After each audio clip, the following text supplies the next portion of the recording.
नमस्कार जय जगन्नाथ मो बालुका शिल्पी दशरथ महंत आपण मैंने देखुं डीएम क्रिएटिव्स।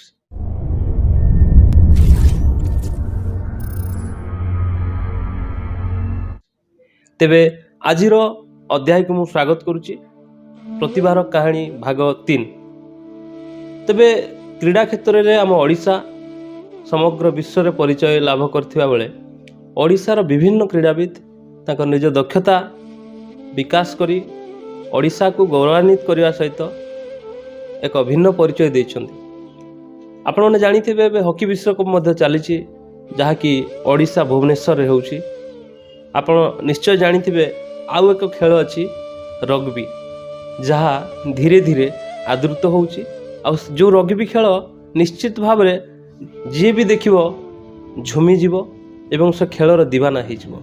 मयूरभंज रे मध्य विभिन्न ग्रामांचल रे केवल मयूरभंज नुहे ओडिशार विभिन्न जिल्ला रे पिलामान को नेइकिरी रग्बी खेल को आगु को नौथुवा भली जने व्यक्तित्व आज आम गहल अच्छा जड़े भिन्न प्रतिभा जीरो रु हीरो होती। गोटे गाँव रु गोटे मफसल जो गाँव को रास्ता नथिला से गाँव रु आसिकी से किस भाया एक यूनिवर्सिटी पाठ पढ़ा सहित आज आंतर्जातिक रग्बी रेफरी भाव परिचय पाइबा सहित बहुत सुनाम आनी ओडिशा तथा भारत पाई। तेज से भली जड़े व्यक्तित्व आम गहल आज उपस्थित अच्छा। आम प्रतिभार कहानी से कहानी कहे से आज आम ऑफिस रे उपस्थित अच्छा कहे कहानी। तेबे आसंतु तांको स्वागत करवा। से होचंती दिव्यरंजन दास रग्बी रेफरी एवं खेलाड़ी। प्रतिभार कहानी रे आपन को स्वागत। नमस्कार। तेबे आज आम गहल अच्छा से भली महान प्रतिभा दिव्यरंजन दास महोदय अनेक कथा जानिबा तांको पाखरु। तेबे मो तरफ प्रथम क्वेश्चन यह हम जे क्रीड़ा प्रति इच्छा केबेठू केमिति जागृत थला आपन मन रे? देखो छोट बड़ू देखो आम देश हूँ क्रिकेट प्रेमी। देश नहीं पूरा सारा विश्व हूँ क्रिकेट प्रेमी। मुझे छोट बड़ू खेलुली क्रिकेट सांग मान सहित आउ सीनियर भाई मान सहित गाँव में। तो से जिते बड़े मुझे किस पाठ पढ़ा आरंभ कली 2006 भुवनेश्वर में किस रे। तो से पढ़ा समय नुआ खेल गोटे आसला रग्बी रग्बी रग्बी। तो से खेल रे आम पिला इंग्लैंड गले खेलिया 2007 मसीह इंग्लैंड। तो से मैंने जाइए जो होस्ट देश माने साउथ अफ्रिका थिला निजस्व नेशनल गेम हूँ रग्बी। से भली देश को मात्र 3 मास प्रैक्टिस कला आम आदिवासी पिला आम किस पढ़ुवा 12 जन पिला से मैंने जाई सेठी खेलिकी इंग्लैंड रे लंडन ठारे से जीतिकी आसिले साउथ अफ्रिका को हरईकरी वर्ल्ड माने एटा चमत्कार। 3 मास ट्रेनिंग नेले 3 मास ट्रेनिंग नेला परे साउथ अफ्रिका भली गोटे देशर दल को हरईकी आसिले माने दैट टू ओडिशा रो पिला माने किस रो पिला माने तापरे।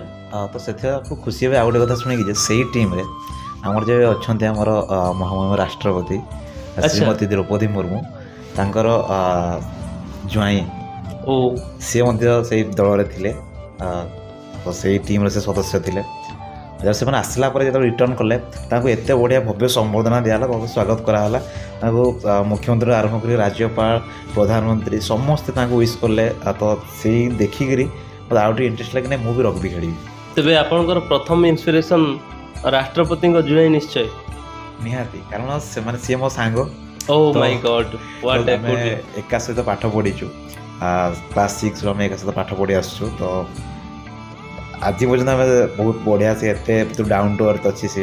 तो आम भावी नु कि राष्ट्रपति ज्वाइन हो सारापर हम सहित एत बढ़िया से क्लोज रही। तेबे आम भी आज जानिकी खुशी हेलु जे राष्ट्रपति महामहिम राष्ट्रपति आम मयूरभंज बोली तो बहुत खुशी थिलु किंतु तांको निज ज्वाइन जे जने क्रीड़ाविद एवं से सुदूर साउथ अफ्रिका रे इंटरनेशनल खेली साउथ अफ्रिका को हरई जड़े प्रतिद्वंदी एवं सी ओडिशा तथा भारत को गौरव आनी जड़े व्यक्तित्व आज जानिकी आम बहुत खुशी हेलु।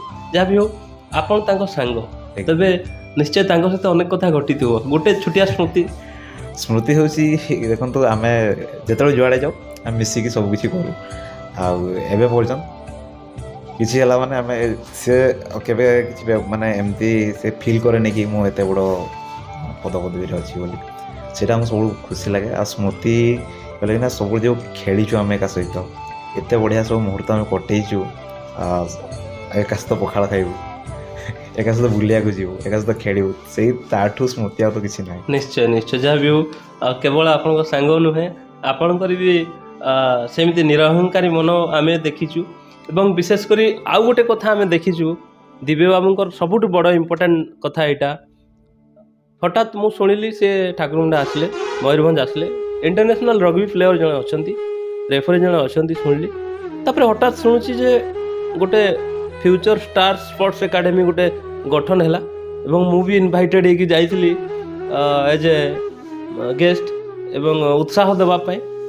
ତ ହଠାତ୍ କିନା ଫ୍ୟୁଚର ଷ୍ଟାର ସ୍ପୋର୍ଟସ ଏକାଡେମୀ କଲେ, ତାପରେ ପରେ ଦେଖୁଛି ପୁଣି ସେଇ ଏକାଡେମୀକୁ ଏତେ ଜଲ୍ଦି ଟ୍ରେଣ୍ଡ କଲେ, ପୁଣି ଦ୍ୟାଟ୍ ଟୁ ଫ୍ରି ଅଫ୍ କଷ୍ଟରେ। ପୁଣି ସେଇ ଏକାଡେମୀର ପିଲା ୱିଦିନ୍ କେତେ ଦିନ ଭିତରେ ଟ୍ରେନିଂ ନେଲା ପରେ ନ୍ୟାସନାଲ୍ ଦଳକୁ ଯାଇକି ସ୍ଥାନ ପାଇବା ଏତେ ସହଜ ନୁହେଁ। କେମିତି ଆପଣ କଲେ? ମାନେ ବିଶେଷ କରି ଦେଖନ୍ତୁ, ଗୋଟେ କଥା ଅଛି, କଳାକାର ହେଉ ବା କ୍ରୀଡ଼ାବିତ, ପ୍ରତ୍ୟେକଟି ମଣିଷର ସମାଜ ପ୍ରତି ତାର ଦାୟିତ୍ୱ ଅଛି, ସମାଜ ପ୍ରତି ସାମାଜିକ ଦୃଷ୍ଟିଭଙ୍ଗୀ ଅଛି। ତେବେ ଦିବ୍ୟ ବାବୁ ଜଣେ ଅନନ୍ୟ ଉଦାହରଣ। ସମାଜ ସେବା କହିଲେ ଅତ୍ୟୁକ୍ତି ହେବ ନାହିଁ। ଏଇଟା ନିଜେ ସକ୍ସେସ୍ ହେବା ସହିତ ଅନ୍ୟମାନଙ୍କୁ ସକ୍ସେସ୍ ଆଡ଼କୁ ଟାଣି ନେବା, ଏହା ବହୁତ ବଡ଼ କାମ। ତେଣୁ ଏଇ ଯେଉଁ କାମଟା କରିବା ପାଇଁ କେମିତି ଆପଣଙ୍କର ଅନ୍ତରାତ୍ମାରେ ଆସିଲା, ମନରେ କେମିତି ଆସିଲା? ଦେଖନ୍ତୁ, ମୁଁ ପ୍ରଥମେ ତ ଧନ୍ୟବାଦ ଦେବି ଆମର ଫାଉଣ୍ଡର କିସ୍ କିଟ୍ର ଡକ୍ଟର ଅଚ୍ୟୁତ ସାମନ୍ତ ସାର୍। ସିଏ ଆମକୁ ଏତେ ପ୍ରେରଣା ଦେଇଛନ୍ତି, ଏତେ ତାଙ୍କ କାର୍ଯ୍ୟ ଦେଖିକି ଆମେ ଏତେ ଅନୁପ୍ରାଣିତ, ତାଙ୍କ ନୀତି ଆଦର୍ଶ ଏତେ ବଢ଼ିଆ। ସେ ଆମକୁ ସବୁବେଳେ କହିଥାନ୍ତି କେମିତି ଲୋକମାନଙ୍କୁ ସହଯୋଗ କରିବ। ତ ସେଇଆକୁ ଆଖି ଆଗରେ ରଖିକିରି ଯେହେତୁ ଆମେ ନିଜେ ଗୋଟେ ଛୋଟ ଜାଗାରୁ ଗାଁକୁ ଯେମିତି କହିଲେ, ପ୍ରଥମେ ଆମର ରାସ୍ତା ନଥିଲା ଆମ ଗାଁକୁ ଯିବା ପାଇଁ, ଆଉ ପାହାଡ଼ ତଳେ ମୁଁ କେବେ ଭାବିନଥିଲି କି ମୁଁ ଫ୍ଲାଇଟ୍ରେ ବସିବି ବୋଲି, ତ ବାହାର ଦେଶକୁ ଯିବି ବୋଲି ଭାବିନଥିଲି, କି ମୋ ପାଇଁ ସରକାର ସବୁ ମାନେ ଖର୍ଚ୍ଚ କରିବେ ବୋଲି ମୁଁ ଭାବିନଥିଲି। ତ ସେଇ ସବୁକୁ ଆଖି ଆଗରେ ରଖି କେବଳ ମୁଁ ନୁହେଁ, ମୁଁ ଏକା ତ ଜିନିଷଟା ପାରିବିନି। ତ ମୋର ବହୁତ ସାଙ୍ଗମାନେ ଥିଲେ, ଯେଉଁମାନେ ଆମେ ଏକା ସହିତ ଖେଳିଛୁ ଆଉ ଏକା ସହିତ ପଢ଼ିଛୁ। କିଛି ସିନିୟର ଭାଇ, କିଛି ଜୁନିୟର, ଆଉ କିଛି ଗାଁର ସାଙ୍ଗମାନେ, ସମସ୍ତେ ମୁଁ ଡିସ୍କସନ୍ କଲି କି ଦେଖ, ଆମେ ଯଦି ଏଇ ଜାଗାକୁ ପହଞ୍ଚି ପାରିଛେ, ତାହେଲେ ଆମ ଜିଲ୍ଲାର କିଛି ପିଲାଙ୍କୁ କାହିଁକି ଆମେ ପହଞ୍ଚି ନେଇପାରିବା। ତ ଆମେ ଡିସିସନ୍ କରିଥିଲୁ 2017 ମସିହାରେ। 2017 ଥିଲା ଆମର ଟର୍ଣ୍ଣିଂ ପଏଣ୍ଟ। ସେଦିନ ମାନେ ଆମେ ଆସିଥିଲୁ ବାରିପଦାକୁ ଆସିଥିଲୁ। ବାରିପଦାରେ ଆମେ ବହୁତ ସ୍କୁଲ ଯାଇଛୁ। ଆମେ ଏମିତିକି ସେ ସ୍କୁଲରୁ ଆମକୁ ଖେଦି ବି ଦେଇଛନ୍ତି ବହୁତ ସ୍କୁଲରୁ। ମାନେ ରଗ୍ବି କ'ଣ, କାହିଁକି, କେମିତି ଖେଳ, କେହି ତ ଶିଖିନାହାନ୍ତି, କାର ଗୋଡ଼ ହାତ ଭାଙ୍ଗିବ, ସେଇ ଜିନିଷଟା ସମସ୍ତଙ୍କର ଭୟ ଥିଲା। ତାପରେ ଆମେ ନୂଆ, କାରଣ ଆମେ ତ ସବୁବେଳେ ପାଠ ଛୋଟରୁ ଭୁବନେଶ୍ୱର ରହିଲୁ, କିସିରେ ପାଠ ପଢ଼ିଲୁ, ଆମେ ଜାଣିନଥିଲୁ ଗାଁ ମାନେ ବାରିପଦା ଏରିଆରେ କି ମୟୂରଭଞ୍ଜ ଜିଲ୍ଲାରେ କାହାକୁ ଆମେ ଚିହ୍ନି ନଥିଲୁ। ତ ଆମର ଜଣେ ବଡ଼ ଭାଇ ଥିଲେ ବୁବାଇ ହାଁସଦା, ସିଏ ବି ୱାର୍ଲଡ଼ କପ୍ ଟିମ୍ର, ସେ 2007 ଟିମ୍ର ପ୍ଲେୟାର ଥିଲେ। ତାଙ୍କ ବଡ଼ ଭାଇ ଥିଲେ ମଙ୍ଗଲ ହାଁସଦା। ତ ତାଙ୍କୁ ଆମେ ଧରିଥିଲୁ, ଭାଇ ଆମେ ରଗ୍ବି କେମିତି ଇଏ କରିବା। ତ ତାଙ୍କ ସହିତ ଆମେ ବହୁତ ସ୍କୁଲ ବୁଲୁ, ବହୁତ ଅଫିସ୍ ବି ଯାଇଛୁ। ବହୁତ ଅଫିସର ଆମକୁ ମାନେ ଏମିତି ବି ବାହାରେ ଘଣ୍ଟା ଅପେକ୍ଷା କରେଇଛନ୍ତି। ତ ତାକୁ ଆମେ ଖାତିର ନ କରିକି ଚାଲିଥାଉ, କାମ କରି ଚାଲିଥାଉ। ମଝିରେ ଆମେ ଗୋଟେ ସ୍କୁଲ ପାଇଲୁ, ରାଣୀବୋଳ ଗଭର୍ଣ୍ଣମେଣ୍ଟ ଗାର୍ଲସ ହାଇ ସ୍କୁଲ। ସେଇଟା ହେଉଛି ଲକ୍ଷ୍ମୀପୋଷ ପାଖରେ ଅଛି, ବାରିପଦାରୁ ଜଷ୍ଟ 5-6 କିଲୋମିଟର ଡିଷ୍ଟାନ୍ସ। ତ ସେଇ ସ୍କୁଲର ପ୍ରଧାନ ଶିକ୍ଷକ ଥାନ୍ତି କମଳାକାନ୍ତ ପ୍ରହରା ସାର୍। ଆଉ ସିଏ ଆମକୁ ସୁଯୋଗ ଦେଲେ, କହିଲେ ଠିକ୍ ଅଛି ଆପଣମାନେ ଶିଖାନ୍ତୁ ପିଲାଙ୍କୁ। ଆଉ ସେଇ ସ୍କୁଲରେ ଆମେ 6 ମାସ ଭିତରେ 20 ଦିନ ଭିତରେ ତାଙ୍କୁ ଆମେ ଷ୍ଟେଟ୍ ଲେବୁଲ୍ ସିନିୟର ଟୁର୍ଣ୍ଣାମେଣ୍ଟ ପାଇଁ ଜୁନିୟର ପିଲାମାନଙ୍କୁ ଆମେ ରେଡ଼ି କରିଦେଲେ। ଆଉ ତ ସେମାନେ ଯାଇକି ବହୁତ ବଢ଼ିଆ ପରଫର୍ମାନ୍ସ କଲେ, ସେମିଫାଇନାଲ୍ ପର୍ଯ୍ୟନ୍ତ ପହଞ୍ଚିଲେ। ତ ସେଇଠୁ ଆମେ ଆଉ ଟିକେ ମୋଟିଭେଟ୍ ହେଇଗଲୁ କି ନାଇଁ, କିଛି କରିବା, ପିଲାଙ୍କ ପାଇଁ ଆମେ ଯାହା ବି ହଉ ଆମେ କରିବା। ଏମିତି ଆମର ଦିନ ଯାଇଛି, ଆମେ ଖାଇନୁ, ମାନେ ଚୁଡ଼ା ଖାଇକି ରହିଛୁ, କେତେବେଳେ ଚାଲି ଯାଇଛୁ। ଆମକୁ ପଇସା ବଞ୍ଚାଇବାକୁ ପଡ଼େ, କାରଣ ଯଦି ଆମେ ପଇସା ଖର୍ଚ୍ଚ କରିଦେଉଛୁ ତାହେଲେ ଆମକୁ ଯିବା ପାଇଁ ଆମ ପାଖରେ ପଇସା ନାହିଁ, ମାନେ ଗାଡ଼ିରେ ତେଲ ପକାଇବା ଟଙ୍କା ନଥାଏ। କାରଣ ଆମେ ଅନ୍ୟ ଜାଗାରୁ ଯାଇଛୁ ରହିଛୁ। ଆମ ତ ଗାଁ ରହିଲା ଠାକୁରମୁଣ୍ଡା, ଯାଇଛୁ ଆମେ ବାରିପଦା, କି କାହାର ଉଦଳା, କିଏ ଆସିଛି ବାରିପଦା। ତ ଆମକୁ କେହି ଚିହ୍ନି ନାହାନ୍ତି। ତ ଆମେ ଯେଉଁ ପିଲା ଗୁଡ଼ା ଆମେ ଯେଉଁ ରହୁଥିଲୁ, ଯେଉଁ ପିଲାଙ୍କୁ ଧରିଥିଲୁ, ସିଏ ତାଙ୍କ ଘର ଗୋଟେ ଗାଡ଼ି ଥିଲା, ତ କାକା ନେଇଯାଆନ୍ତି, ତାଙ୍କ ଫ୍ୟାମିଲି ମେମ୍ବର ନିଅନ୍ତି। ତ ଆମେ ସେ ସକାଳେ ବି ତେଲ ପକାଇବୁ, ସନ୍ଧ୍ୟାରେ ବି ତେଲ ପକାଇବୁ ସେ ଗାଡ଼ିରେ। ଯଦି ସକାଳେ ପକାଉଛୁ ସେ ତାଙ୍କର ଯାଆନ୍ତି, ଆମେ ତାଙ୍କୁ କହିପାରିବୁନି, କାରଣ ନିଜସ୍ୱ ଗାଡ଼ି ନାହିଁ। ଆଉ ସନ୍ଧ୍ୟାବେଳେ ପୁଣି ତେଲ ପକାଇବୁ, ସେ ସେମ୍ ସିଚୁଏସନ୍। ଯିବୁ ଯାଇକି ଆସିବୁ, କେବେ ଗାଡ଼ି ବି ମିଳେନି, ଚାଲି ଆସୁ। ଆମେ ରହୁଥିଲୁ ସେ ସ୍କୁଲରୁ ସେଇ 8 କିଲୋମିଟର ଡିଷ୍ଟାନ୍ସରେ। ତ ତ ଏମିତି ଚାଲିକି ବି ଆସୁ କେବେ କେବେ। ମାନେ ୟା ପଛରେ ଗୋଟେ ବିରାଟ ସଂଘର୍ଷ ରହିଛି। ଆପଣମାନେ ଅନୁମାନ କରିପାରୁଥିବେ ଯେ ଗୋଟେ ନୂଆ ଗେମ୍ ରଗ୍ବି ଭଳିଆ ଗେମ୍କୁ ଇଣ୍ଟ୍ରୋଡ୍ୟୁସ୍ କରିବା ପାଇଁ ଯାଇକି ରିଜେକ୍ସନ୍ର ଶିକାର ହେବା ଆଉ ବାରମ୍ବାର ରିଜେକ୍ଟ କରିବା ବିଭିନ୍ନ ସ୍କୁଲରେ, ତାପରେ ବି ହିମ୍ମତ ହାରି ନାହାନ୍ତି, ତାପରେ ବି ବାରମ୍ବାର ଆପ୍ରୋଚ୍ କରିଛନ୍ତି ଦ୍ୟାଟ୍ ଟୁ ଏଇଟାରେ ଫ୍ୟୁଚର୍ ଅଛି, ପିଲାମାନେ ଆଗକୁ ଯାଇପାରିବେ ଆଉ ଏଇଟା ଗୋଟେ ଭଲ ଗେମ୍, ଆଉ ସେ ପ୍ରମାଣିତ କରିସାରିଛନ୍ତି। ଏବଂ ଏବେ ବିଭିନ୍ନ ସ୍କୁଲର ଅଫର୍ ଆସୁଛି କି ଦିବ୍ୟ ବାବୁ ଆମ ସ୍କୁଲରେ ଆସିକି ଶିଖାନ୍ତୁ। ଡେଫିନେଟଲି ଆଜ୍ଞା। ଏହା ବହୁତ ବଡ଼ ଏକ ସକ୍ସେସ୍। ତେବେ ନିଶ୍ଚିତ ଭାବରେ ଆଉ ଗୋଟେ ପ୍ରଶ୍ନ ରହିବ, ଯଦି ଆମ ଭିଡ଼ିଓ ତ ପ୍ରାୟ ଅନେକ ଲୋକ ଦେଖୁଛନ୍ତି, ତ କୌଣସି ଶିକ୍ଷକ ଯଦି ଚାହିଁବେ ତାଙ୍କ ସ୍କୁଲରେ ସେମିତି କିଛି ପ୍ରତିଭା ଅଛି, କ୍ରୀଡ଼ା କ୍ଷେତ୍ରରେ କୌଣସି ପିଲା ଅଛନ୍ତି ଆଗକୁ ବଢ଼ିବା ପାଇଁ ଚାହୁଁଛନ୍ତି ବା ଆଗକୁ କେମିତି ସବୁ ସ୍କୋପ୍ ଅଛି, ସେ ବାବଦରେ ଆପଣଙ୍କର ଅଭିଜ୍ଞତା ଯଥେଷ୍ଟ ଅଛି, ତେବେ ଆପଣଙ୍କୁ ଯଦି ସେଭଳିଆ ପ୍ରପୋଜାଲ୍ ଆସେ ତାହେଲେ ଆପଣ କ'ଣ ସେ ସ୍କୁଲକୁ ଯିବେ ଆଉ କେମିତି କ'ଣ ବ୍ୟବସ୍ଥା କରିପାରିବେ? ଦେଖନ୍ତୁ, ଯେମିତି କହିଲୁ କି ଆମେ ସବୁବେଳେ ଚାହୁଁ କି ଆମେ ପିଲାମାନଙ୍କୁ କେମିତି ଶିଖେଇବୁ। ଯେମିତି ଆପଣ ପ୍ରଥମେ ପଚାରିଥିଲେ କି ମୋତେ କି ଆମର ଏକାଡେମୀ କେମିତି ଆରମ୍ଭ ହେଲା, ଫ୍ୟୁଚର୍ ସ୍ପୋର୍ଟସ୍ ଏକାଡେମୀ। ତ ସେଇ ଭିତରେ ଆମେ ବହୁତ କିଛି ଚାଲିଲା। ତ ଆମେ 2019ରେ ଆମେ ଡିସାଇଡ଼୍ କଲୁ କି ଆମେ ନିଜେ ଗୋଟେ ରେଜିଷ୍ଟ୍ରେସନ୍ କରିବୁ, ଆମ ଏକାଡେମୀ ଗୋଟେ ହଉ ନିଜସ୍ୱ। ଯେଉଁ ପିଲାମାନେ ସେ ସ୍କୁଲରୁ ବାହାରୁଛନ୍ତି ତ ତାଙ୍କ ପାଖରେ ଆଉ ସେମିତି ସମ୍ବଳ ନାହିଁ କି ସେମାନେ ଆଉ ରହିବେ କି ଅଧା କି ବାହା ହେଇଯାଉଛନ୍ତି। ଆମ ଆଦିବାସୀ ଏରିଆ କିଛି ବୟସ ହେଲା 18 ବର୍ଷ ହଉ କି ନ ହଉ, 10ମ ପାସ୍ ହେଲା ମାନେ ଝିଅକୁ ବାହାଘର କରିଦିଅ କି ପୁଅକୁ ବାହାଘର କରିଦିଅ। କିନ୍ତୁ ସେଟା କି ଭାବୁନାହାନ୍ତି କି ଆମକୁ ସେଇ ସ୍ପୋର୍ଟସରେ କ୍ୟାରିୟର ଅଛି। ଆଉ ସ୍ପୋର୍ଟସ୍ କହିଲେ ଆମେ ବହୁତ ପଛରେ ଅଛୁ, କିନ୍ତୁ ଆଜିକାଲି ଦେଖନ୍ତୁ ସରକାର ଏତେ ସହଯୋଗ କରୁଛନ୍ତି। ତ ସେଇଭଳିଆ ଆମେ ବି ଚିନ୍ତା କଲୁ, ସେଇ ଏକାଡେମୀ କଲୁ ଆମେ, ଫ୍ୟୁଚର୍ ସ୍ପୋର୍ଟସ୍ ଏକାଡେମୀ 2019ରେ ଆମେ ପ୍ରତିଷ୍ଠା କଲୁ। ତାପରେ ଏବେ ଆମର ରିସେଣ୍ଟଲି 15ଟା ପିଲା ଆମର ରହୁଛନ୍ତି, ଆମେ ତାଙ୍କୁ ଫ୍ରି ଅଫ୍ କଷ୍ଟ ଖାଇବା ରହିବା ସବୁ ଦେଉଛୁ। ଆଉ ବହୁତ ଜଲ୍ଦି ଆମେ ତାର ଆମ ନିଜସ୍ୱ ବିଲ୍ଡିଂ ବି ହେବାକୁ ଯାଉଛି। ଜଣେ ସହୃଦୟ ବ୍ୟକ୍ତି ଜଣେ ସହଯୋଗ କରୁଛନ୍ତି। ଆଉ ମୁଁ ବି ଚାହୁଁଛି ଯେମିତି ଆମ ସାଙ୍ଗମାନେ ଯେମିତି ହେଲ୍ପ କରୁଛନ୍ତି, ଯଦି ଅନ୍ୟ ଯିଏ ବି ଅଛନ୍ତି ଯଦି ଚାହୁଁଛନ୍ତି ଆମକୁ ହେଲ୍ପ କରିବା ପାଇଁ ହେଲ୍ପ କରିବେ। ଆମେ ବି ସମସ୍ତଙ୍କୁ ହେଲ୍ପ କରିବା ପାଇଁ ଚାହୁଁଛୁ ଖେଳରେ, ଯେଉଁ ଗେମ୍ ହଉ, କେବଳ ରଗ୍ବି ବୋଲି କହୁନି ମୁଁ, କାରଣ ସବୁଥିରେ ଆମର ସାଙ୍ଗମାନେ ଅଛନ୍ତି, ଯେମିତି ଖୋଖୋ, କବାଡି। ଗୋଟେ ସେକ୍ଟରରେ ଅଲରେଡି ଗୋଟେ ଚେନ୍ ହେଇଯାଇଛି, କୋଉଠି ନା କୋଉଠି ଆପଣ କହିଲେ ବି ହେଲ୍ପ ହେଇଯିବ। ତେବେ ନିଶ୍ଚିତ ଭାବରେ ନିଜସ୍ୱ ଉଦ୍ୟମରେ କିଛି ଜଣ ମିଶିକିରି ଗୋଟେ ସ୍ପୋର୍ଟସ୍ ହଷ୍ଟେଲ କରିଛନ୍ତି। ମାନେ ଆପଣ ଇମାଜିନ୍ କରନ୍ତୁ, କିଛି ପିଲା ଯେଉଁ ବୟସରେ ପିଲାମାନେ ମୋବାଇଲରେ ଖେଳୁଛନ୍ତି, ବୁଲୁଛନ୍ତି, ଏପଟ ସେପଟ ହେଉଛନ୍ତି, ବାପା ମା ପଇସାରେ ଖର୍ଚ୍ଚ କରିକି ମଜାମସ୍ତି କରୁଛନ୍ତି, ସେଇ ବୟସରେ ଦିବ୍ୟ ବାବୁଙ୍କ ଭଳି ଜଣେ ବ୍ୟକ୍ତିତ୍ୱ ଯିଏକି ଏଇଭଳିଆ ଗୋଟେ ଉଦ୍ୟମ କରିକିରି ଫ୍ୟୁଚର୍ ଷ୍ଟାର ସ୍ପୋର୍ଟସ୍ ଏକାଡେମୀ ଦ୍ୱାରା 15 ଜଣିଆ ରହିବା ଭଳିଆ ଏକ ହଷ୍ଟେଲ କରିଛନ୍ତି, ଯେଉଁ ହଷ୍ଟେଲରେ କେବଳ କ୍ରୀଡ଼ା ସମ୍ବନ୍ଧୀୟ ପ୍ରାକ୍ଟିସ୍ ହେଇପାରିବ ଏବଂ ତାଙ୍କୁ କେମିତି ନ୍ୟାସନାଲ୍ ଇଣ୍ଟରନ୍ୟାସନାଲ୍ ଲେଭେଲକୁ ନିଆଯାଇପାରିବ ତା ପାଇଁ ଅହୋରାତ୍ର ପ୍ରଚେଷ୍ଟା ଚାଲିଛି। ତେବେ ସେ ସହଯୋଗର ଆଶା ବି କରୁଛନ୍ତି, ଯେଉଁମାନେ ସହଯୋଗ କରିବା ପାଇଁ ଚାହିଁବେ ନିଶ୍ଚୟ ତାଙ୍କୁ ସହଯୋଗ କଲେ ଏହା ବୃଥା ଯିବ ନାହିଁ। ମୟୂରଭଞ୍ଜ ତଥା ଓଡ଼ିଶା ତଥା ଭାରତ ପାଇଁ ଭଲ ଖେଳାଳି ସୃଷ୍ଟି କରିପାରିବେ, ଏଥିରେ ଅତ୍ୟୁକ୍ତି ନାହିଁ। ତେବେ ଆଉ ଗୋଟେ କଥା ପଚାରିବି, ଆପଣ ଗାଁରେ ବଢ଼ିଛନ୍ତି, ଗାଁରେ ପଢ଼ିଛନ୍ତି, ଏଠୁ ଭୁବନେଶ୍ୱର ଗଲେ, ଭୁବନେଶ୍ୱର ଗଲା ପରେ ସେଠିକାର ଯେଉଁ ମାହୋଲରେ ଆପଣ ଆଡ଼ଜଷ୍ଟ କେମିତି କଲେ? ଗାଉଁଲି ପିଲା, ଭୁବନେଶ୍ୱରରେ ତ ଯାହାହେଲେ ବି ସ୍ମାର୍ଟ ପିଲା। ଦେଖନ୍ତୁ, ଆମେ ଯେଉଁ ସ୍କୁଲରେ ପାଠ ପଢ଼ୁଛୁ ସେଇଟା କେବଳ ଗୋଟେ ସ୍କୁଲ, ମାନେ ଏମିତି ଗୋଟେ ସ୍କୁଲ, ସବୁ ଜିଲ୍ଲାର ପିଲା ଅଛନ୍ତି, ସବୁ ଜାତିର ପିଲା ଅଛନ୍ତି, ଯେଉଁମାନେ ଆମକୁ ଏତେ ମାନେ ଆମେ ଏତେ ମିକ୍ସିଂ ହେଇକି ରହୁ। ପ୍ରଥମ କିନ୍ତୁ ମାସେ କାନ୍ଦିଛି, ଗୋଟେ ମାସ ମୁଁ ବହୁତ ସଂଘର୍ଷ କରିଛି, ମାନେ ବାପା ମାଙ୍କୁ ଛାଡ଼ିକି ଯିବା। କାରଣ ମୁଁ ଯେତେବେଳେ ଆଡ଼ମିସନ୍ ହେବା ପୂର୍ବରୁ ମୁଁ ବହୁତ ଏକ୍ସାଇଟେଡ଼ ଥିଲି କି ମୁଁ ସେଇଠି ରହିକି ପାଠ ପଢ଼ିବି, ମାନେ ଭୁବନେଶ୍ୱର ଯିବି ଆଉ ପାଠ ପଢ଼ିବି। କିନ୍ତୁ ମୋ ପ୍ରଥମ ଏମିତି ଥିଲା କି ତପୋବନ ହାଇସ୍କୁଲରେ ମୁଁ ପାଠ ପଢ଼ିବି। କିନ୍ତୁ ଭାଗ୍ୟବଶତଃ ଆମର ଯେଉଁ ଥିଲେ, ଆମର ଆପଣ ଜାଣିଥିବେ ସେ ତରଙ୍ଗର ଡାଇରେକ୍ଟର ରହିସାରିଛନ୍ତି, ମାନେ ଆସିଷ୍ଟାଣ୍ଟ ଡାଇରେକ୍ଟର ରହିଛନ୍ତି ଆମର ଜ୍ୟୋତିରଞ୍ଜନ ବାଇଁଶିଆ ଏବଂ ମୋର ରତି ରଞ୍ଜନ ହିନ୍ଦର ବୋଲି ଜଣେ କାକା ହେବେ। ସିଏ କହିଥିଲେ ବାବାଙ୍କୁ କି ନାଇଁ ସେଇଠି ଯାଇକି ଆପ୍ଲାଏ କରନ୍ତୁ, ଯଦି ବହୁତ ବଢ଼ିଆ ସେଠି ସ୍କୋପ୍ ଅଛି, ଯଦି ହେଇପାରିବ ତ ପିଲା ରହିଲେ ସେଠି ବହୁତ ବଢ଼ିଆ କ୍ୟାରିୟର ହେବ। ଆଉ ସେଇଟା ହିଁ ବହୁତ ଟର୍ଣ୍ଣିଂ ପଏଣ୍ଟ ଥିଲା।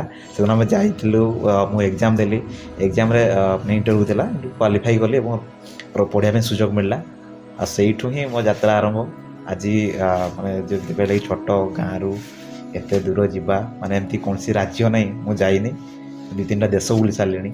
ତ ଏଇଟା କେବଳ ସମସ୍ତଙ୍କର ସହଯୋଗ, ସମସ୍ତଙ୍କର ଆଶୀର୍ବାଦ, ସମସ୍ତଙ୍କ ଭଗବାନଙ୍କ ଆଶୀର୍ବାଦ, ମାନେ ମୋ ସାଙ୍ଗମାନଙ୍କ ବହୁତ ଭଲ ପାଇବା ରହୁଛି। କାରଣ ମୁଁ ଯାହା ବି ଆଜି କରିଛି ମୋ ସାଙ୍ଗମାନଙ୍କର ବହୁତ ସପୋର୍ଟ ରହିଛି। ସେଥିପାଇଁ ମୁଁ ବହୁତ ମାନେ ଧନ୍ୟ ମନେ କରିକି ଏଭଳିଆ ସାଙ୍ଗମାନଙ୍କୁ ପାଇଛି।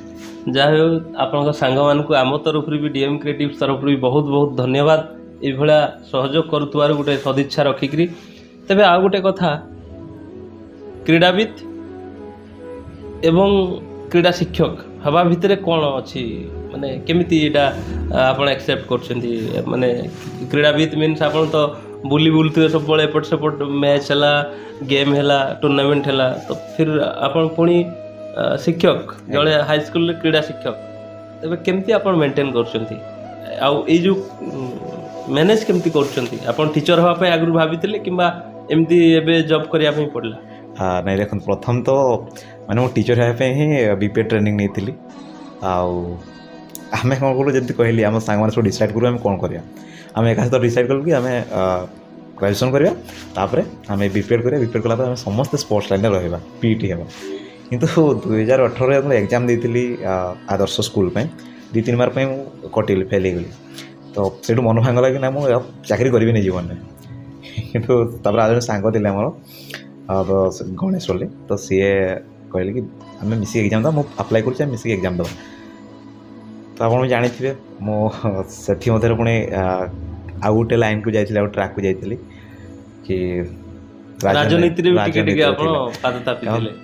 ସମସ୍ତ ମାନେ ଗ୍ରାମବାସୀ ଆଉ ଯେତିକି ଆମର ଶୁଭେଚ୍ଛୁ ଥିଲେ, ସେମାନେ କହିଲେ କି ଠିକ୍ ଅଛି, ତୁ ଯଦି କିଛି କରୁନୁ ତ ଆମେ ଇଲେକ୍ସନ୍ ପାଇଁ ଇଏ କରିବା, ମାନେ ଲୋକଙ୍କ ପାଇଁ କାମ କରିବା। ମୋର ବହୁତ ଇଚ୍ଛା ଥାଏ କି ଲୋକଙ୍କ ପାଇଁ କାମ କରିବି। ଆଉ ତ ହେଇଗଲା, ସେ ମାଧ୍ୟମ ଯାହା ବି ହଉ ଲୋକମାନଙ୍କ ପାଇଁ କାମ କରିବା, ଅଛି, ଏଇଟା ହେଉଛି ଅନ୍ତର୍ନିହିତ ଇଚ୍ଛା। ତ ସେଥିମଧ୍ୟରେ ମୁଁ କହିଲି ହଉ ଠିକ୍ ଅଛି, କାମ ତ କରିବା, ଆଉ ଛିଡ଼ା ହେବା। ଆଉ ଛିଡ଼ା ହେଇଗଲି। ସେଇ ଭିତରେ ମୋତେ ଏକ୍ଜାମ୍ ବି ପଡ଼ିଲା। ଆପଣ ବିଶ୍ୱାସ କরেন 2018 ମସିହାରେ ମୁଁ ପାଠ କଲେ ମୁଁ ଛାଡ଼ି ଦେଇଛି, କିନ୍ତୁ ଭଗବାନଙ୍କ ଆଶୀର୍ବାଦ, ଏତେ କର୍ମର ଫଳ ହେଇପାରେ ମୁଁ ଜାଣିନି। ଯାହା ହଉ ସମସ୍ତଙ୍କୁ ଭଲ ପାଇବା ରହିଛି। ସେ 2021ରେ ମୁଁ ଯେଉଁ ଏକ୍ଜାମ୍ ଦେଲି, ଏକ୍ଜାମ୍ରେ କ୍ୱାଲିଫାଇ କଲି ଏବଂ 22ରେ ମୋର ଜବ୍ ବି ମିଳିଗଲା। 2022ରେ ଜବ୍ ମିଳିଗଲା। ଆଉ ଏବେ KCM ଗଭର୍ଣ୍ଣମେଣ୍ଟ ହାଇସ୍କୁଲ ବାଳିଆ ସନାଖଣ୍ଡା ବ୍ଲକରେ ରହୁଛି। ଆଉ ସେ ସ୍କୁଲରେ ମୁଁ ଏବେ କ୍ରୀଡ଼ା ଶିକ୍ଷକ ଭାବେ କାର୍ଯ୍ୟରତ। ଆଉ ମୋର ଯେତିକି ଅଛନ୍ତି ମାନେ ଟିଚର୍ସ ମାନେ, ଯେଉଁ ଆମର ମାନେ ସହକର୍ମୀ ଯେଉଁ ଅଛନ୍ତି ଏବଂ ଆମର ହେଡ଼୍ ସାର୍, ବହୁତ ସପୋର୍ଟିଭ୍। ଆଉ ସେମାନେ ବହୁତ ସପୋର୍ଟ କରୁଛନ୍ତି। ମୁଁ ଏବେ ଯେଉଁଠି ବାହାରକୁ ଯାଉଛି ଖେଳିବା ପାଇଁ, ମାନେ କିଛି ମୋ ପାଇଁ ଲେଟର୍ ଆସୁଛି, ଗଭର୍ଣ୍ଣମେଣ୍ଟ ଲେଟର୍ କହୁଛନ୍ତି କି ଏଇଠି ଯିବାର ଅଛି ଟ୍ରେନିଂ, ସରି ସ୍କୁଲ ଇଏ ରେଫ୍ରି ପାଇଁ କି କୌଣସି ପ୍ରୋଗ୍ରାମ୍ ପାଇଁ, ତ ମୋତେ ସାଙ୍ଗେ ସାଙ୍ଗେ ମୋତେ ରିଲିଜ୍ କରନ୍ତି। ତ ସେଇଟା ବହୁତ ଖୁସି ଲାଗେ, ଏତେ ସପୋର୍ଟ କରୁଛନ୍ତି। କିଛି ଇନସିଡେଣ୍ଟ ହେଲା, ଆଉ ମୋ ପିଲାମାନେ ବହୁତ ବଢ଼ିଆ, ମାନେ ଏତେ ଦୁଃଖ ବି ଲାଗେ ବେଳେବେଳେ କି ତାଙ୍କୁ ସମୟ ଦେଇପାରୁନି। ମୋତେ ଜଗିଥିବେ ସେମାନେ କି ସାର୍ ଆସିବେ ଆଜି, ସାର୍ ଆସିଲେ ଯାଇକି ଆମେ ଏଇଟା କରିବା ସେଇଟା କରିବା। ତାଙ୍କ ଖେଳ ପାଇଁ ବହୁତ ଇଣ୍ଟରେଷ୍ଟ, କିନ୍ତୁ ମୁଁ ବି ବେଳେବେଳେ ସମୟ ଦେଇପାରେନି, ସେଇଟା ମୋତେ ଖରାପ ଲାଗେ। ଆଉ ଚେଷ୍ଟା କରିବି ଆଗକୁ କରି ତାଙ୍କୁ ବେଶୀ ସମୟ ଦେବି, ସେମାନଙ୍କୁ ବି ଆଉ ଟିକେ ଉପରକୁ ନେଇପାରିବି ଯେମିତି, ସେଇଟା ବି ଚେଷ୍ଟା କରିବି। ଆଉ ବାସ୍ ବିଶେଷ ଧନ୍ୟବାଦ ଦେଇ ମୋ ସହକର୍ମୀ ଯେତିକି ଅଛନ୍ତି, ସେମାନେ ଶିକ୍ଷକ। ନିଶ୍ଚୟ ସେମାନେ ତ ଧନ୍ୟବାଦର ପାତ୍ର, ଆମ ତରଫରୁ ଧନ୍ୟବାଦ। ଆଉ ଗୋଟେ ଦୁଇଟା ପ୍ରଶ୍ନ ଅଛି। ଗୋଟେ ପ୍ରଶ୍ନ ହେଉଛି, ଆପଣ ଆଗକୁ କ'ଣ ଲକ୍ଷ୍ୟ ରଖିଛନ୍ତି? ଲକ୍ଷ୍ୟ ଗୋଟେ ହିଁ, ଆଉ ମୁଁ ପ୍ରଥମ କହି ରଖିଛି, ଗୋଟେ ଲକ୍ଷ୍ୟ ହେଉଛି ସମାଜ ସେବା। ଯାହା ହଉ, ବହୁତ ମାନେ ଗୋଟିଏ ଶବ୍ଦରେ କହିଦେଲେ ଲକ୍ଷ୍ୟ ହେଉଛି ସମାଜ ସେବା, ମାଧ୍ୟମ ଯାହା ବି ହେଇପାରେ। ତେବେ ଆଉ ଗୋଟେ ପ୍ରଶ୍ନ ହେଉଛି, ଯୁବପିଢ଼ିଙ୍କୁ କ'ଣ ମେସେଜ୍ ଦେବା ପାଇଁ ଚାହିଁବେ, ମାନେ କୌଣସି ବି କ୍ୟାରିୟର ମେକିଂ କ୍ଷେତ୍ରରେ ତାଙ୍କର କିଭଳି ସେମାନେ ଆଗକୁ ବଢ଼ିବା ପାଇଁ ପ୍ରୟାସ କଲେ ସକ୍ସେସ୍ ହେଇପାରିବେ? ଯୁବପିଢ଼ିଙ୍କୁ ତ ଏତିକି କହିବି କି ସମସ୍ତେ ଗୋଟେ ଏମ୍ ରଖନ୍ତୁ, ଗୋଟେ ଗୋଲ୍ ରଖନ୍ତୁ, ଲକ୍ଷ୍ୟ ଗୋଟେ ରଖନ୍ତୁ କି ମୋତେ ସେଇଟା କରିବାର ଅଛି। କାରଣ ଦେଖନ୍ତୁ, ଯଦି ମୋତେ ଠାକୁରମୁଣ୍ଡା ଆଉ ବାରିପଦା ପହଞ୍ଚିବାର ଅଛି, ମୋର ଦୁଇଟା ରାସ୍ତା ଅଛି। ମୁଁ କେଉଁ ପଟେ ଗଲେ ଜଲ୍ଦି ପହଞ୍ଚିବି, ସେଟା ମୋ ଉପରେ ଡିପେଣ୍ଡ କରେ। ତ ସେଇଭଳିଆ ଆମ କ୍ୟାରିୟର ଆମକୁ ବାଛିବାକୁ ପଡ଼ିବ। ଆମେ ସେଟାକୁ କେମିତି ପହଞ୍ଚିପାରିବା ସେ ଜାଗାକୁ, ସେଇଟା ଆମକୁ ଚଏସ୍ କରିପାରିବ। ଆମକୁ ସପୋର୍ଟ ଦେବା ପାଇଁ ବହୁତ ଲୋକ ଅଛନ୍ତି, ଆମେ ଖାଲି ସପୋର୍ଟ ନେଇପାରିବା ଦରକାର। ବାସ୍ କେବଳ ହେଇପାରେ କିଛି ଆସନ୍ତି, ଆମେ ସପୋର୍ଟ, ଯେମିତି ଆପଣଙ୍କୁ କହିଲି ପ୍ରଥମରୁ ଏକାଡେମୀ ଆରମ୍ଭ କରିବା ପୂର୍ବରୁ, ଏମିତିକି ଆମେ ଯାଇଥିଲୁ କିଛି ଜାଗାକୁ, ଆମକୁ ମନା କରିଦେଇଥିଲେ। ଏମିତିକି ଆପଣ ବିଶ୍ୱାସ କରିବେନି, ଜଣେ ରାଜନେତା ଥିଲେ, ରାଜନେତା, ସିଏ ଏବେ ବହୁତ ବଡ଼ ପଦବୀରେ ଅଛନ୍ତି ଆମ ମୟୂରଭଞ୍ଜ ଜିଲ୍ଲାର। କିନ୍ତୁ ତାଙ୍କ ପାଖକୁ ଆମେ ଯାଇଥିଲୁ, ଜଣେ ଭିନ୍ନକ୍ଷମ ଥିଲେ, ମୋ ସହିତ ସବୁବେଳେ ରୁହନ୍ତି। ଆପଣ ଗୋଟେ ଦେଖିଥିବେ, ଗୋଟେ ଏବେ ନ୍ୟୁଜ୍ ଆସିଥିଲା, କଳିଙ୍ଗ ଟିଭିରେ ଆସିଥିଲା, ଭାସ୍କର ନ୍ୟୁଜ୍ରେ ଆସିଥିଲା। ତ ସିଏ ମୋତେ ବହୁତ ସପୋର୍ଟ କରନ୍ତି, ଅଟୋ ଚଲାନ୍ତି ସିଏ, ଆଉ ନିଜ ଖର୍ଚ୍ଚ ତାଙ୍କର ଯେତିକି ସିଏ ଇନକମ୍ କରୁଛନ୍ତି ସେଇଠୁ କିଛି ଦେଇକି ଆମକୁ ସହଯୋଗ କରନ୍ତି। ତ ସେଇଭଳିଆ ଲୋକ ଯଦି ଆମକୁ ସହଯୋଗ କରିପାରୁଛନ୍ତି, ସେ ଯେଉଁ ନେତା ପାଖକୁ ଯାଇଥିଲୁ ରାଜନେତା ପାଖକୁ, ସିଏ ଆମକୁ କହିଲେ ତୁମ ପାଖରେ କ'ଣ ମାନେ ଇଏ ଅଛି, ମାନେ କ'ଣ କହିବି ପୁଞ୍ଜି ଅଛି ଯେ ତୁମେ ଏକାଡେମୀ ଆରମ୍ଭ କରିଛ। ସେଇଠୁ ବହୁତ କଷ୍ଟ ଲାଗିଥିଲା। ମୁଁ କହିଥିଲି ସାର୍ ଠିକ୍ ଅଛି, ଆମେ ହେଇପାରେ ଆମେ ଭୁଲ କରିଛୁ ଆମେ ଏକାଡେମୀ କରିକି, କିନ୍ତୁ ଆମେ ଦିନେ ଦେଖେଇବୁ ଆପଣଙ୍କୁ ନିହାତି ଆମେ ସକ୍ସେସ୍ ପାଇଛୁ ବୋଲି। ଆଉ ଆଜି ଆପଣଙ୍କ ସମସ୍ତଙ୍କ ସାମ୍ନାରେ ଆରତୀ ପାର୍ବତୀ ବୋଲି 2 ଜଣ ଝିଅ ଆମ ଏକାଡେମୀରୁ, ଯାହା ହଉ ସେଇଟା ଆମର ରାଣୀବୋଲ ସ୍କୁଲଠୁ ଆରମ୍ଭ କରିଥିଲୁ ଆମେ 2017 ମସିହାରୁ। ଆଜି 2022 ମସିହାରେ ସେମାନେ ଇଣ୍ଟରନ୍ୟାସନାଲ୍ ଖେଳିଲେ, ଗୋଟିଏ ନୁହେଁ 2ଟି ସେଇ ସ୍କୁଲର ଛାତ୍ରୀ ଏବେ ଆମ ଏକାଡେମୀରେ ରହିକି ସେମାନେ ପାଠ ପଢ଼ୁଛନ୍ତି, ଆଉ ମାନେ କଲେଜ ଯାଉଛନ୍ତି, ସେଠି ଆମ ଖେଳ ପ୍ରାକ୍ଟିସ୍ କରୁଛନ୍ତି। ଆଉ ସେମାନେ ଆଜି ଉଜବେକିସ୍ତାନ ଯାଇଥିଲେ ଅଣ୍ଡର-20ରେ, ସିଲଭର ମେଡାଲ ଜିତିକି ଆସିଲେ। ତାପରେ ଅକ୍ଟୋବର ଯାଇଥିଲେ, ପୁଣି ଡିସେମ୍ବର ମାସରେ ପୁଣି ଯାଇଥିଲେ ଆମର ନେପାଳ ଯାଇଥିଲେ କାଠମାଣ୍ଡୁ, ସେଥିରେ ମଧ୍ୟ ଅଣ୍ଡର-18 ଟିମ୍ରେ ପାଇଥିଲେ 2 ଜଣ ଯାକ। ଆଉ ସେଠି ସେମାନେ ସିଲଭର ମେଡାଲ ଜିତିକି ଆସିଥିଲେ। ଆରେ ବା, ବହୁତ ବଢ଼ିଆ। ତେବେ ଆଉ ଗୋଟିଏ ପର୍ସନାଲ୍ କ୍ୱେଶ୍ଚନ୍, ସକ୍ସେସ୍ ପଛେ ପଛେ ଆଉ ଜଣେ ଗୋଡ଼େଇଥାଏ, ଯେତେବେଳେ ବୟସ ହେଇଯାଏ ସକ୍ସେସ୍ ଆସିଯାଏ, ଅନେକ ଝିଅ ଆପଣଙ୍କୁ ପ୍ରପୋଜ କରିଥିବେ ନିଶ୍ଚୟ। ସେଟା କ'ଣ କହିବି, ସେମିତି ଆସିଛି, ଇନସିଡେଣ୍ଟ ହେଇଛି, ସେମିତି ତ ମୁଁ କିଛି କାହିଁକିନା ଏଇ ଯେଉଁ ଜିନିଷଟାରୁ କେହି ବାଦ ପଡ଼ନ୍ତିନି, ତ ମୋ ଲାଇଫରେ ସେମିତି ହେଇଛି, ତ ତାକୁ ବେଶୀ ଧ୍ୟାନ ଦେଇନି।